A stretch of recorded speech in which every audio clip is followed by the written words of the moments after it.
নমস্কার। ২৬-এর বিধানসভা নির্বাচনকে সামনে রেখে আমরা আবার রাজনৈতিক আলোচনায় এসেছি। আজকের উত্তরের বাতাসে আপনাদের সকলকে স্বাগত জানাই। এলোমেলো ঝড় এলো, ঝড় এলো। এই যে ভোট রঙ্গ গোটা বঙ্গে যেটা হচ্ছে, কোচবিহার জেলাতেও সেটা রয়েছে। আমরা আজকের আমাদের এই রাজনৈতিক আলোচনায় আজকের অতিথি হিসেবে উপস্থিত রয়েছেন কোচবিহার দক্ষিণ বিধানসভা কেন্দ্রের বিদায়ী বিধায়ক তথা বিজেপি নেতা। আমরা তাকে নিখিল রঞ্জন দে তাকে আমাদের সিকনে স্টুডিওতে স্বাগত জানাই উত্তরের বাতাসের অনুষ্ঠানে। নমস্কার সবাইকে, কোচবিহারের সমস্ত জনগণকে আমার আন্তরিক প্রীতি শুভেচ্ছা নমস্কার। নিখিল দা, এবারের ভোট যুদ্ধে প্রার্থী হিসেবে আপনি নেই, কিন্তু এমনি কতটা আছেন বা কতটা নেই, মানে এমনি না, দেখুন, আমাদের তো কেন্দ্রীয় নেতৃত্বরা সিদ্ধান্ত নেন, আর আমরা হচ্ছি ভারতীয় জনতা পার্টির এক একজন সৈনিক। দল আমাকে যখন যেরকম দায়িত্ব দিয়েছে আমি সেই দায়িত্ব পালন করেছি। এই মুহূর্তে দল আমাদের এখানে নতুন প্রার্থী দিয়েছে এবং তার হয়ে আমি ইতিমধ্যে বেশ কয়েকদিন প্রচারে বেরিয়েছি, প্রচারও করছি। মাঝখানে আপনারা জানেন যে আমার শরীরটা একটু অসুস্থ থাকার কারণে আমি কয়েকদিন নার্সিংহোমেও ভর্তি ছিলাম। তো আবার আমি আমার যে কর্মজগৎ, সেই কর্মজগতের মধ্যে ধীরে ধীরে আমি ফিরে আসছি। আজকের একটা সময় কোচবিহার জেলায় বিজেপি তৈরির ক্ষেত্রে আপনাদের একটা বড় ভূমিকা ছিল এবং সেক্ষেত্রে আপনি তো প্রাক্তন সভাপতিও বটে। তো সেক্ষেত্রে থেকে আজকের যে ক্ষেত্রটা তৈরি হয়েছে, আজকের এই সময়কালে আপনার কি মনে হয় এই ২৬-এর নির্বাচন? দেখুন, ২৬-এর নির্বাচনের একটা অন্য মাত্রা রয়েছে। তার কারণটা হচ্ছে যে একদিকে যদি আপনি দেখেন, বর্তমান শাসক দলের পাহাড় প্রমাণ দুর্নীতি থেকে আরম্ভ করে, চাকরি চুরির থেকে আরম্ভ করে, অভয়াকাণ্ড থেকে আরম্ভ করে, বালি চুরির থেকে আরম্ভ করে, শিক্ষকদের রাস্তায় বসানোর থেকে আরম্ভ করে আরো বহু রকমের তাদের একের পর এক নেতা মন্ত্রীরা জেলে গেছে। তো সেই দিক দিয়ে দেখতে গেলে পশ্চিমবঙ্গের জনসাধারণ, এখানে কোনো কর্মসংস্থানের ব্যবস্থা নেই। এখানকার বেকার যুবক সম্প্রদায়দের জন্য আজকে যুবসাথী প্রকল্প চালু করে বেকার যুবক সম্প্রদায়দেরকে তাদের মেরুদণ্ডকে ভেঙে দেওয়ার যে চক্রান্ত হচ্ছে, তার থেকে আজকে বেকার যুবক সম্প্রদায় এবং বিশেষ করে ঘরের মা বোনেরা যারা কিনা আজকে সুরক্ষিত নয়, আজকে তাদের কিন্তু পরিবর্তনের একটা ডাক তারা শুরু করেছে। তারা তো লক্ষ্মীর ভান্ডার পাচ্ছেন না। লক্ষ্মীর ভান্ডার তো দেখুন, লক্ষ্মীর ভান্ডার দিয়ে কখনো আপনার যে আর্থিক সমস্যা, সেই সমস্যার সমাধান কিন্তু হবে না। আজকে আপনার ঘরের ছেলেটাকে আপনি কষ্ট করে হাড় ভাঙ্গা খাটুনি খেটে মানুষের বাড়িতে কাজ করে আপনি আপনার ছেলেটাকে বিএ পাস করাচ্ছেন, MA পাস করিয়েছেন, আর আপনি সামান্য ১,৫০০ টাকা লক্ষ্মীর ভান্ডার পাচ্ছেন, অথচ সেই ছেলেটা বেকার হয়ে ঘুরে বেড়াচ্ছে, তার কোনো কর্মসংস্থানের ব্যবস্থা নেই।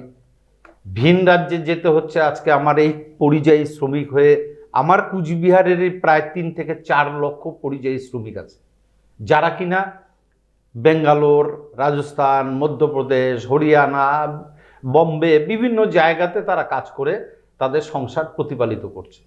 কেন এটা? আজকে পার্শ্ববর্তী রাজ্য আপনি আসাম চলে যান, আসামে আজকে বিজেপির সরকারের এত পরিমাণ ডেভেলপমেন্ট হয়েছে যে সেখানকার মানুষ আজকে খুশি আছে। আজকে বিহার চলে যান, যে বিহারকে আমরা জঙ্গলের রাজত্ব বলতাম, সেই বিহার আজকে ডেভেলপমেন্ট হয়ে গেছে। আজকে মধ্যপ্রদেশ বলুন, আজকে রাজস্থান বলুন, আজকে গুজরাট বলুন, আজকে উত্তরপ্রদেশ বলুন, তাহলে সেই সমস্ত রাজ্যগুলোতে দিনের পর দিন ডেভেলপ হয়েছে। অথচ এখানে আজকে আমাদের মাননীয় মুখ্যমন্ত্রী তিনি হুঁশিয়ারি দিয়ে বলছেন যে আমরা আছি বলে আপনারা শান্তিতে আছেন, আমরা যদি না থাকি 1 মিনিটের মধ্যে একটা বিশেষ কমিউনিটি সম্প্রদায়ের মানুষ, তারা নাকি সমস্ত হিন্দু সম্প্রদায়ের মানুষকে যা খুশি তাই করতে পারেন। একজন মুখ্যমন্ত্রী তিনি এই ধরনের ভাষা প্রকাশ্য সভায় বলতে পারেন? কিন্তু বলছি যে এই যে দুর্নীতির কথা বললেন, কিন্তু এই যে দুর্নীতি দমনে কেন্দ্রীয় সরকারের যে ভূমিকা থাকার কথা ছিল পশ্চিমবঙ্গে, সেক্ষেত্রে কিন্তু আমরা দেখলাম এই মাঝে মাঝে এই ভোট টোটের সময় আপনাদের ইডি, CBI নড়াচড়া করে, তারপরে আবার এই আপনারা এর থেকে বেশি বোধ হয় যে জনবিন্যাস নিয়ে এখন ব্যতিব্যস্ত, কিন্তু এটা কেন হঠাৎ করে এই টার্নটাকে আপনারা চেঞ্জ করলেন কেন? না দেখুন, ইডি সিবিআই তারা একটা স্বশাসিত সংস্থা। আপনারা অনেকে হয়তো ভাবেন, সাধারণ মানুষ হয়তো ভাবে যে ইডি সিবিআই কে কেন্দ্র সরকার পরিচালনা করে। এটা সম্পূর্ণ ভ্রান্ত না, ধারণা। এটা তো স্বশাসিত একটি সংস্থা। হ্যাঁ, সম্পূর্ণ ভ্রান্ত ধারণা। যেমন আমাদের ইলেকশন কমিশন, আজকে ইলেকশন কমিশন নিয়ে, এসআইআর নিয়ে যে মানুষের মধ্যে একটা ভ্রান্ত ধারণা সৃষ্টি হয়েছে যে বিজেপি সমস্ত করাচ্ছে, কিন্তু ইলেকশন কমিশন সম্পূর্ণ স্বশাসিত সংস্থা। ঠিক তেমনি ভাবে ইডি সিবিআই তারাও স্বশাসিত সংস্থা।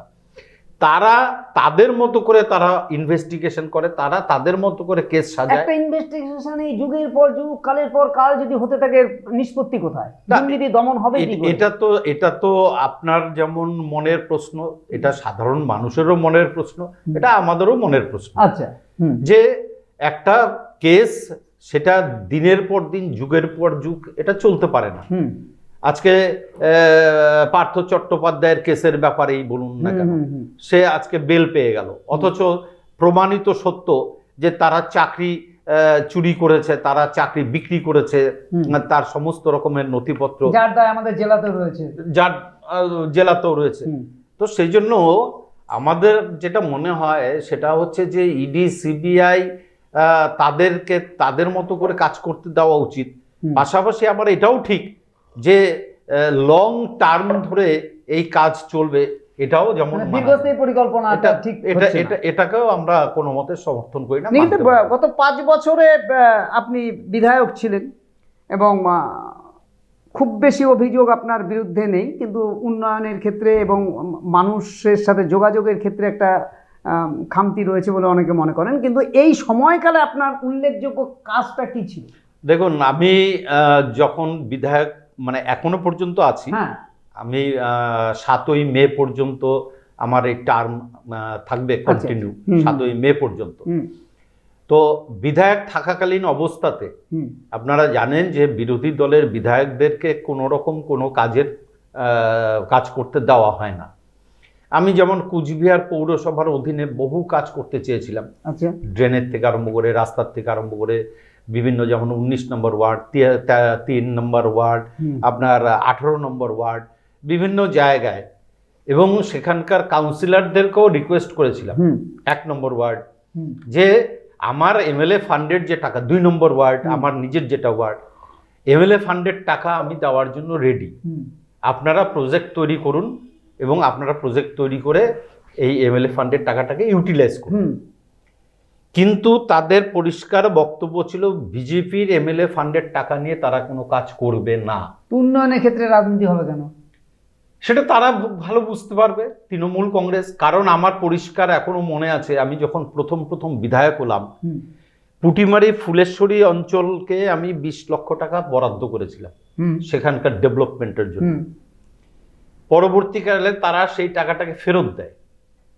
যখন আমি জিজ্ঞেস করলাম প্রধানকে এবং তার লোকজনকে যে আপনারা বিজেপির বিধায়কের তো এটা টাকা নয়, টাকাটা তো হচ্ছে জনগণের টাকা, সেটা এমএলএ ফান্ডের মাধ্যম দিয়ে সেটা এলাকার জনসাধারণের উন্নয়নের প্রকল্প হিসাবে খরচা করা, আপনারা টাকাটাকে ফেরত দিলেন কেন?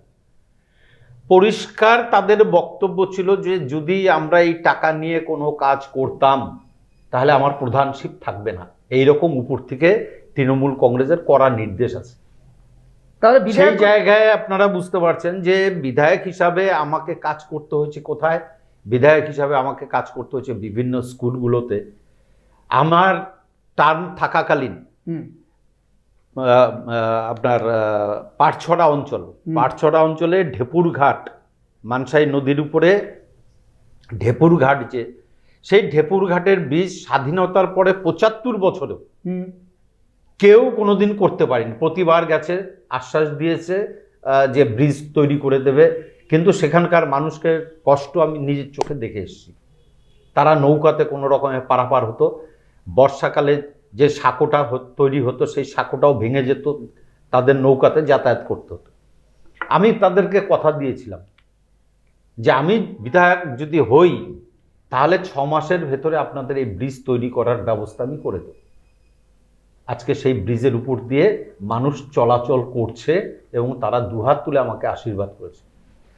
উল্লেখযোগ্য যদি কাজ বলতে চান, আপনি চলে যান কুটিমারি ফুলেশ্বরী অঞ্চলে মোক্তার উদ্দিন হাই স্কুলে। মোক্তার উদ্দিন হাই স্কুলে যেয়ে দেখতে পারবেন সেখানকার বাউন্ডারি ওয়াল থেকে আরম্ভ করে শৌচালয় থেকে আরম্ভ করে সমস্ত আমার ফান্ডের টাকার থেকে তৈরি। মোয়ামারি অঞ্চলের বিভিন্ন রাস্তা, বিভিন্ন স্কুলের ডেভেলপমেন্ট, কুচবিহারের কলাবাগান যে হাই স্কুল, সেই হাই স্কুলের যে গ্রিল রেলিং আমার বিধায়ক এলাকার উন্নয়নের টাকার থেকে তৈরি। কাজেই এবং এখনো পর্যন্ত কুচবিহারের যতজন বিধায়ক আছেন তার মধ্যে আপনি খোঁজ নিয়ে দেখুন, সবচেয়ে বেশি এমএলএ ফান্ডের টাকা যদি কেউ ইউটিলাইজ করে থাকে সেটা হচ্ছে আমার এলাকার হয়েছে, দক্ষিণ কেন্দ্রে। আচ্ছা, তা এই যে আপনি বলছেন যে নিতে অস্বীকার করেছে, কিন্তু কেন্দ্রীয় বরাদ্দ এ রাজ্যে এবং এই জেলার ক্ষেত্রে তো অনেক কিছু তারা, যেমন জয়ী সেতু, সেক্ষেত্রে তো কেন্দ্রীয় বরাদ্দ, কেন্দ্রীয় বরাদ্দ বহু কাজ তো তারা করেছে। না, এখন বিষয়টা হচ্ছে যে তারা চায় না যে এখানকার বিজেপির বিধায়ক কোনো উন্নয়নমূলক কাজ করেছে সেটা মানুষের চোখের সামনে ভাসুক, এটা যাতে না দেখানো যায়, এবং এইটাকেই তারা অ্যান্টি প্রচার কি করে করতে পারে যে বিজেপির এমএলএ তো কোনো কিছু কাজ করেনি, বিজেপির এমএলএর কাজ তো চোখে দেখা যাচ্ছে না। যদি চোখে দেখাই না যায় তাহলে এই যে এতগুলো টাকা, সেই টাকাগুলো কোথায় খরচা হলো এটা ডিএম অফিসে খোঁজ করলেই পাওয়া যাবে। ডিএম অফিসে তাদের যে রেকর্ড আছে রেকর্ডে পাওয়া যাবে কোথায় কোথায় টাকাগুলো খরচা হয়েছে। এই যে গত 5 বছরে প্রশাসনিক সহযোগিতা কিরকম পেয়েছে? কোনো রকম পাওয়া যায়নি, কারণ আমি ব্যক্তিগতভাবে 4 বার ডিএম এর সঙ্গে দেখা করতে গেছি, ব্যক্তিগতভাবে, নিজের জন্য নয়, এলাকার উন্নয়নের স্বার্থে। ডিএম আমাদের ফাইলগুলোকে আটকে রেখে দিত, সেই ফাইলগুলোকে যাতে ছেড়ে দেয় তার কথা বলার জন্য 4 বার প্রায়র ইন্টিমেশন দিয়ে। একবার আমরা 3 জন বিধায়ক গিয়েছিলাম, আমি, মালতী রাভা এবং মিহির গোস্বামী, প্রায়র ইন্টিমেশন দিয়ে।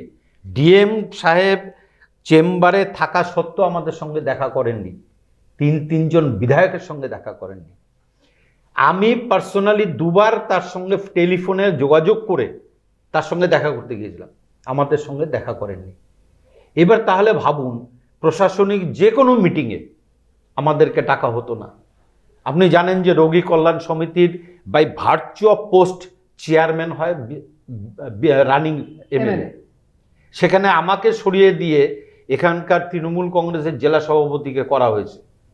মিটিং একটা ডাকা হয়েছিল, যেহেতু আমি সেই কমিটির মধ্যে রয়েছি সেই মিটিংটাকে বানচাল করে পোস্টপোন করে আজ পর্যন্ত একটা মিটিং আমার এই 5 বছরে আমি পাইনি। আপনি কোচবিহার পলিটেকনিক কলেজের গভর্নিং বডির আমি একজন মেম্বার, কবে জানতে পারলাম জানেন? গত পরশুদিন।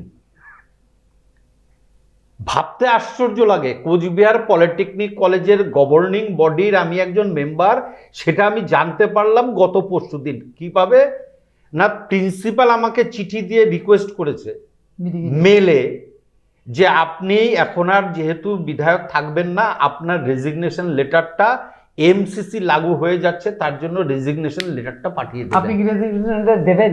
আমি দিয়ে দিয়েছি, কারণ যেই 5 বছরে আমি জানতেই পারলাম না যে আমি কি বলে কোচবিহার পলিটেকনিক কলেজের গভর্নিং বডির একজন মেম্বার, সে 5 বছর পরে জানতে পারলাম প্রিন্সিপালের চিঠির মাধ্যমে যে আমাকে রেজিগনেশন দিতে হবে। কেন দিতে হবে, কিসের জন্য দিতে হবে জানি না, তা আমি আমার দায়িত্ব পালন করেছি, আমি দিয়ে দিই। কিন্তু একটা কথা, 6 জন বিধায়ক ছিলেন জেলায়, সেক্ষেত্রে প্রশাসনকে খুব বেশি চাপে রাখতে পারেননি? না, আমরা বহুবার চেষ্টা করেছি। আপনারা জানেন যে আমরা আন্দোলন সংগঠিত করেছি, ডিএম অফিসে ঘেরাও করেছি, এসপি অফিস ঘেরাও করেছি, এসপির সঙ্গে দেখা করতে গেছি বেশ কয়েকবার। আমরা 6 জন বিধায়ক একবার আমাদের জেলা সভাপতি সহকারে এসপির সঙ্গে ল অ্যান্ড অর্ডার সিচুয়েশনের জন্য দেখা করতে গিয়েছিলাম, এসপি সাহেব দেখা করেননি। তো অর্থাৎ এক কথায় বলতে গেলে প্রশাসনিক সর্বরকমের অসহযোগিতা যেটাকে বলা হয়, এটাই 5 বছর পেয়েছেন। এইটা আমরা 5 বছর পেয়েছি, যেটা বিগত দিনে বলতে বাধা নেই, দ্বিধা নেই। আমরা তো আজকের থেকে রাজনীতি করি না, বামফ্রন্ট আমলেও আমরা রাজনীতি করেছি।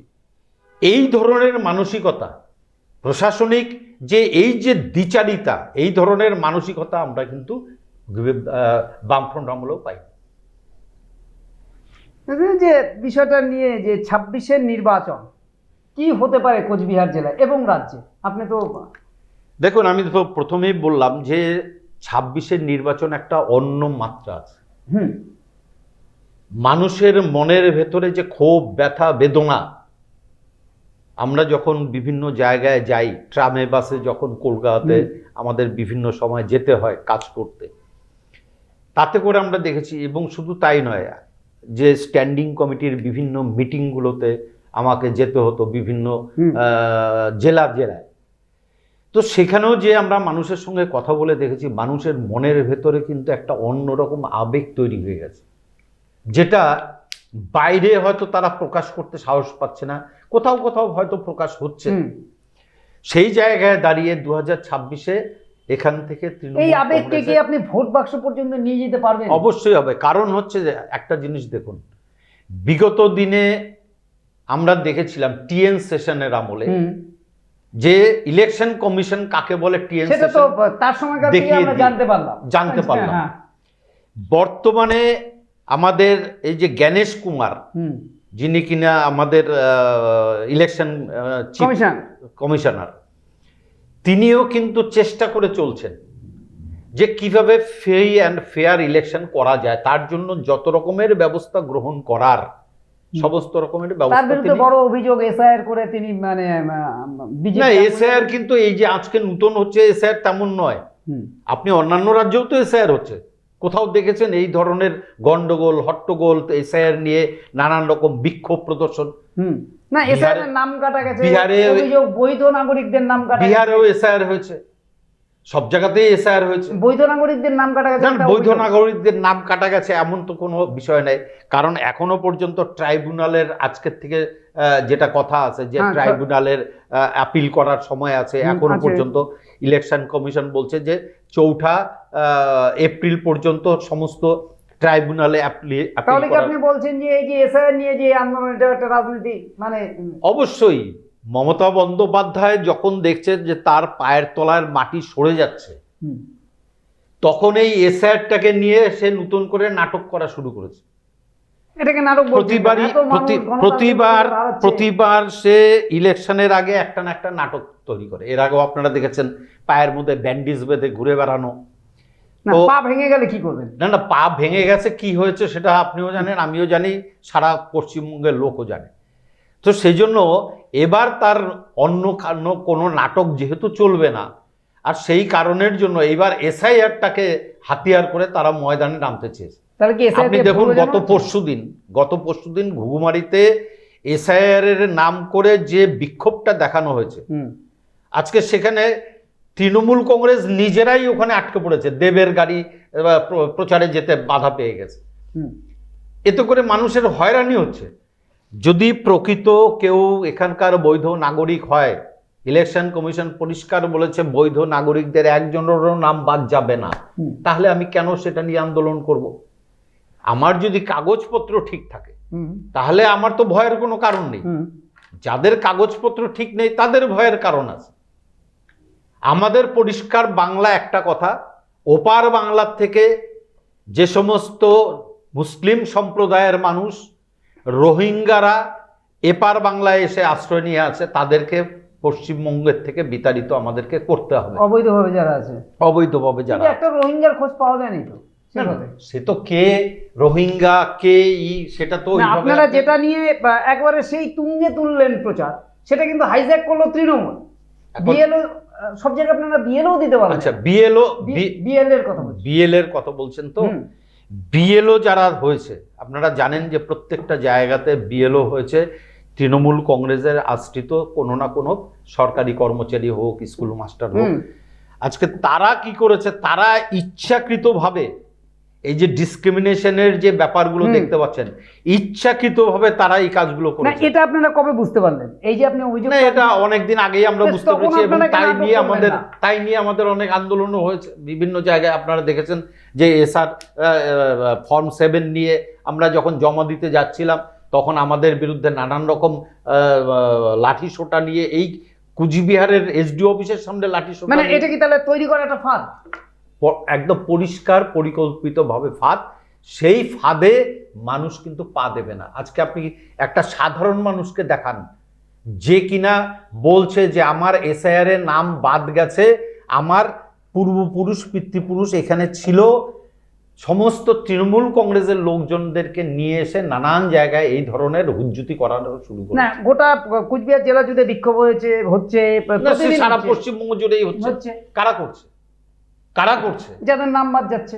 সাধারণ মানুষের মধ্যে তৃণমূল কংগ্রেসের যাদের নাম বাদ গেছে, কাদের নাম বাদ গেছে, ওই সমস্ত তথাকথিত যাদের নাম, তারা যদি কাগজপত্র ঠিক থাকে, বৈধ থাকে, তারা এখনো পর্যন্ত সময় আছে, তারা হিয়ারিং এ যাক, তাদের নাম উঠবে। গত পরশুদিন, এটা আপনি আশ্বাস দিচ্ছেন? একদম পরিষ্কার, গত পরশুদিন আমার পাড়ার ঘটনার কথা বলছি। গত পরশুদিন আমার পাড়ার একটি ছেলে, যার নাম বিগত প্রায় 30 বছর ধরে সে তুলতে পারেনি, অথচ তার সমস্ত রকমের বৈধ কাগজপত্র থাকা সত্ত্বেও, বারবার অ্যাপ্লাই করা সত্ত্বেও তার নামটা উঠছিল না। এবার তার নাম উঠে গেছে। তাহলে কি করে হলো? 30 বছর ধরে সে নামটা তুলতে পারেনি, অথচ তার সমস্ত রকমের বৈধ কাগজপত্র, তার ঠাকুরদা ফ্রিডম ফাইটার ছিল, সে ফ্রিডম ফাইটার হিসাবে এখনো পর্যন্ত তারা পেনশন পেয়ে চলছে।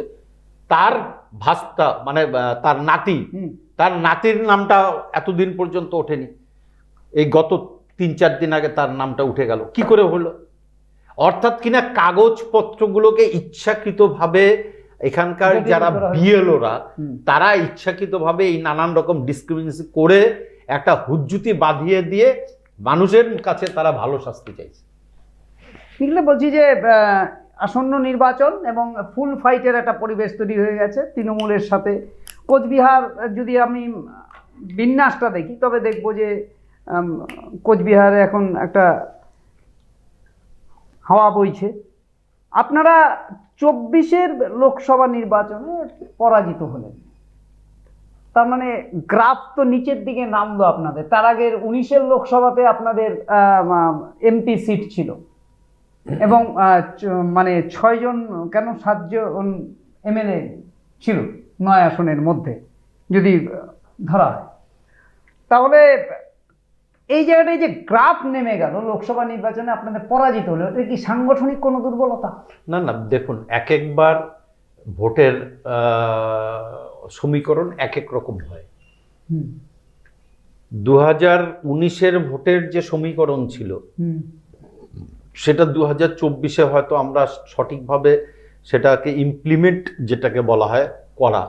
কিন্তু আপনি যদি দেখেন যে আমাদের যিনি সাংসদ ছিলেন নিশীথ প্রামাণিক, তিনি কিন্তু তার আগের বার অর্থাৎ 2019-এর যে লোকসভা ভোটের যে ভোট পেয়েছিলেন, তার চেয়ে বেশি ভোট কিন্তু পেয়েছেন 2024-এ। আপনি যদি দেখেন, তারপরেও তিনি পরাজিত হয়েছেন। কারণটা কি? কারণটা হচ্ছে যে সেই সময় তৃণমূল কংগ্রেস এমনভাবে মানুষের কাছে প্রচারটা করেছে, বিশেষ করে সংখ্যালঘু সম্প্রদায়ের কাছে, যে এবার যদি তোমরা বিজেপিকে ক্ষমতায় আনো বা বিজেপি ক্ষমতাতে চলে আসে, তাহলে এখান থেকে তোমাদের সবাইকে বিতাড়িত করা হবে।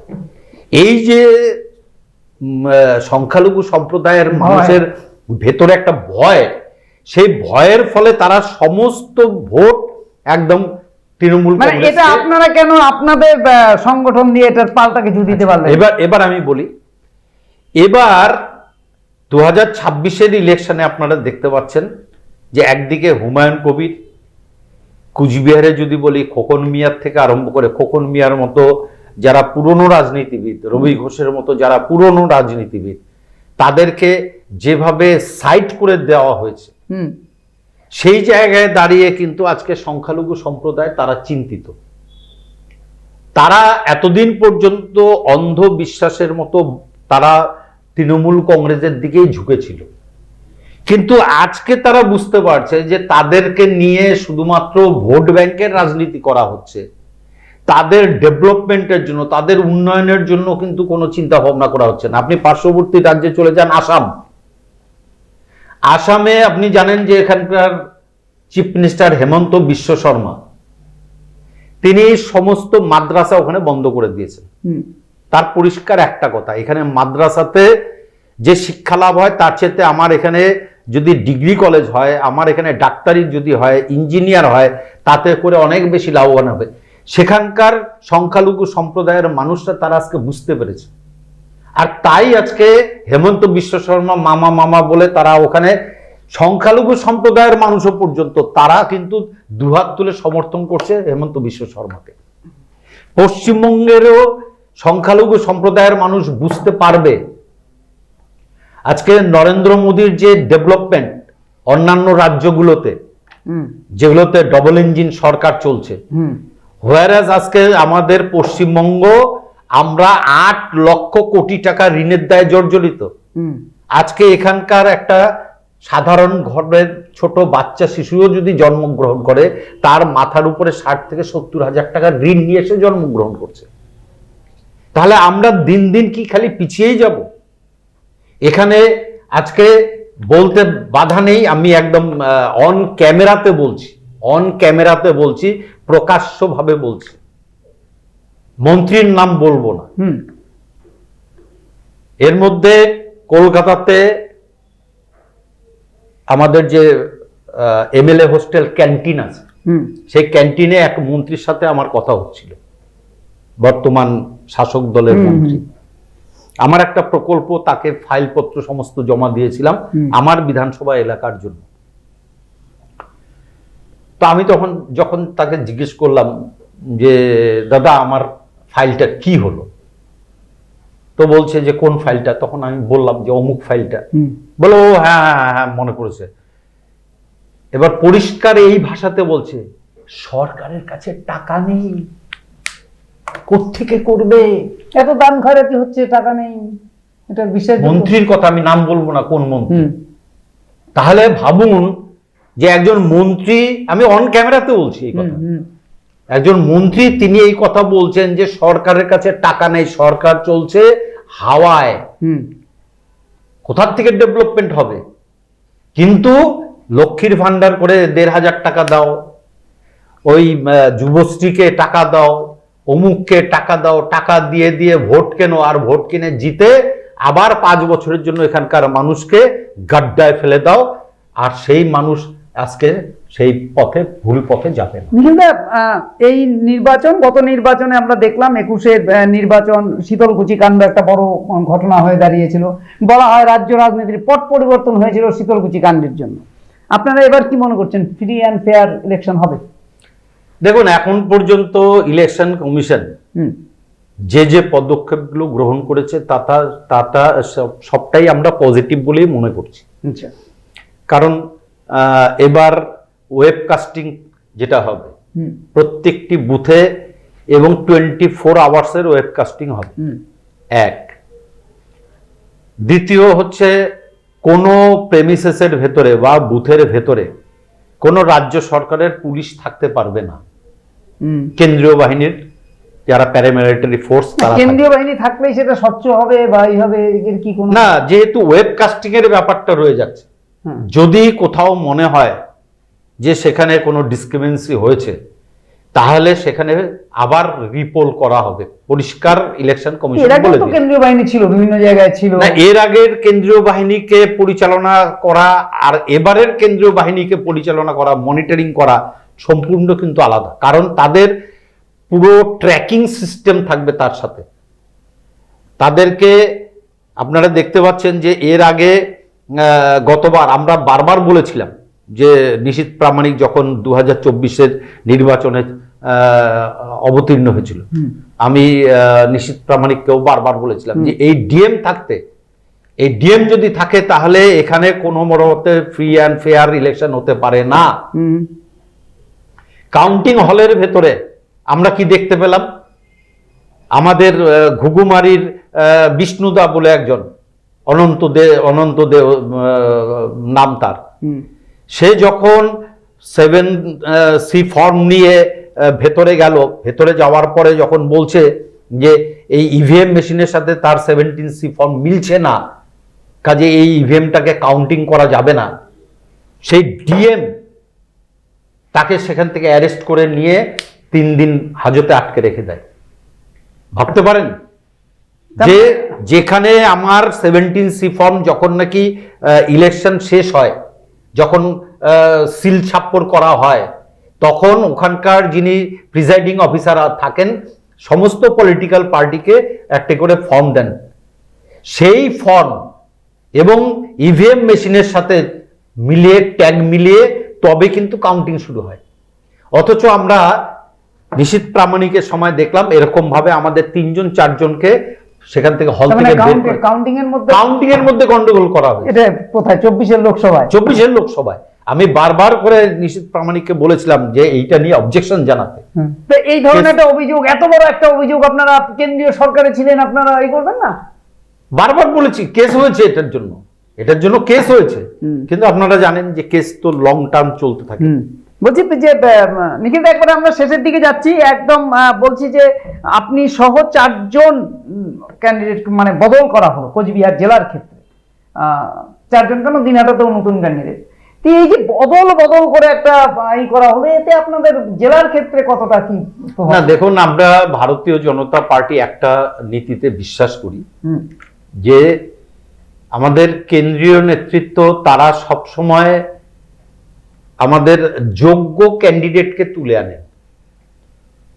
তারা যোগ্য অযোগ্যের বিচার করেন কি না, সেটা তো করেন হচ্ছে আমাদের রাজ্য নেতৃত্ব। তো সেই রাজ্য নেতৃত্ব এখান থেকে যোগ্য প্রার্থীদের নাম সিলেকশন করে পাঠান এবং সেখান থেকে যোগ্যের মধ্যে আপনি পড়ছিলেন না এখন সেটা তো জনগণ বলবে যোগ্য অযোগ্যর মধ্যে। না, আপনি মিহির গোস্বামী এবং এখন দেখুন, বিষয়টা হচ্ছে যে আমরা সবসময় ভারতীয় জনতা পার্টির একনিষ্ঠ সৈনিক। যখন যেখানে আমাকে কাজ দিয়েছে, যে দায়িত্ব দিয়েছে, সেই দায়িত্ব মাথা পেতে যথাযথভাবে আমরা পালন করার চেষ্টা করি। এগুলো কি একটা প্রভাব পড়বে না ভোটে? আপনি কি মনে করেন? না, প্রভাবের কিছু বিষয় নেই, কারণ হচ্ছে মানুষ পদ্ম ফুলকে দেখে ভোট দিবে। এখানে ব্যক্তি নিখিলের কোনো করিশ্মা নেই, ব্যক্তি নিখিলের কোনো দাম নেই। আপনারা এক ও অভিন্ন বাংলার কথা বলেন, অথচ জিসিপি এর সাথে আতাত করে ভোট করছেন। না, এর আগেও আমরা অনন্ত মহারাজের সাথেও আমরা আতাত করেছি। তার সাথে কতটা দূরত্ব তৈরি হয়েছে এখন? না, দূরত্বের কিছু নেই, কারণ হচ্ছে যে তিনি এখনো পর্যন্ত, সেদিনও প্রেস মিটে বলেছেন যে তিনি এখনো পর্যন্ত বিজেপির সাথে আছেন এবং বিজেপির তিনি একজন সাংসদ। তো কাজেই দূরত্বের কোনো বিষয় নেই। বংশীবাবুর কাছাকাছি গেলেন তো এবার যে কেউ আসতে পারে। ভারতীয় জনতা পার্টি মাননীয় নরেন্দ্র মোদীর উন্নয়নের নিরিখে যে কেউ আসতে পারে। এটা যদি আপনি একটা ভাবেন, একদম শেষ দিকে যাচ্ছি, যে বিজেপির মতো একটা সর্বভারতীয় দল, জিসিপি এর মানে 9টার মধ্যে 2টো ক্যান্ডিডেট ছাড়তে হলো। না, দেখুন বিভিন্ন জায়গায় বিভিন্ন রাজ্যে বিভিন্ন সময় আঞ্চলিক দলের সাথে অনেক সময় অ্যাডজাস্টমেন্ট করতে হয়। কিছু ভোটের কি বলবো, কারুকাচার যেটাকে বলা হয়, তার জন্য বিভিন্ন সময় বিভিন্ন কিছু বৃহৎ স্বার্থে অনেক সময় চিন্তা ভাবনা করে তারা, কেন্দ্রীয় নেতৃত্বরা তারা অনেক চিন্তা ভাবনা করেন, তারা আমাদের চেয়ে অনেক বেশি এফিশিয়েন্ট। কাজেই তাদের ব্যাপারে কোনো রকম আমাদের সন্দেহ নেই, সন্দেহ প্রকাশ আমরা করি না। কিন্তু তারা পৃথক রাজ্যের কথা বলেন, গ্রেটার কোচবিহার হবে কি হবে না সেটা তো পরবর্তীকালের বিষয়। সেটা কেন্দ্রীয় নেতৃত্বরা তারা ঠিক করবেন, কি করবেন না করবেন, এবং আমাদের পরিষ্কার কেন্দ্রীয় নেতৃত্ব বলে দিয়েছে যে আলাদা কোনো রাজ্য এখানে হবে না। তো সেই জায়গায় দাঁড়িয়ে যদি আজকে কেউ ভারতীয় জনতা পার্টির সঙ্গে যোগদান করতে চায়, করতেই পারে, এবং তার জন্য যদি কোনো সিট অ্যাডজাস্টমেন্টের ব্যাপার থাকে হতেই পারে। যেমন আজকে হুমায়ুন কবির, তিনি সিট অ্যাডজাস্টমেন্ট করছেন বিভিন্ন দলের সাথে। আজকে মমতা বন্দ্যোপাধ্যায়, তিনিও বিভিন্ন দলের সাথে যোগাযোগ রাখছেন। আবার আজকে সিপিএম, তারাও কংগ্রেসের সঙ্গে সিট অ্যাডজাস্টমেন্ট করে চলছেন, তো তাহলে বিজেপির দোষটা কোথায়? না, দোষ গুণের ব্যাপার না, মানে বিষয়টা এরকম। তা আমরা দীর্ঘক্ষণ কথা বললাম আমরা বিজেপি নেতা নিখিল রঞ্জন দের সাথে। একবারে কোচবিহার জেলার বিজেপির উত্থানের পেছনে যে কয়েকজন মানুষ ছিলেন, নিখিলবাবু তার মধ্যে অন্যতম। তিনি বিধায়ক বটে, তবে এবছর তাকে টিকিট দেওয়া হয়নি, এ বিষয়েও তিনি কথা বললেন। আমরা আজকের মতন উত্তরের বাতাস এখানেই শেষ করছি। নমস্কার, ভালো থাকবেন, ধন্যবাদ। নমস্কার।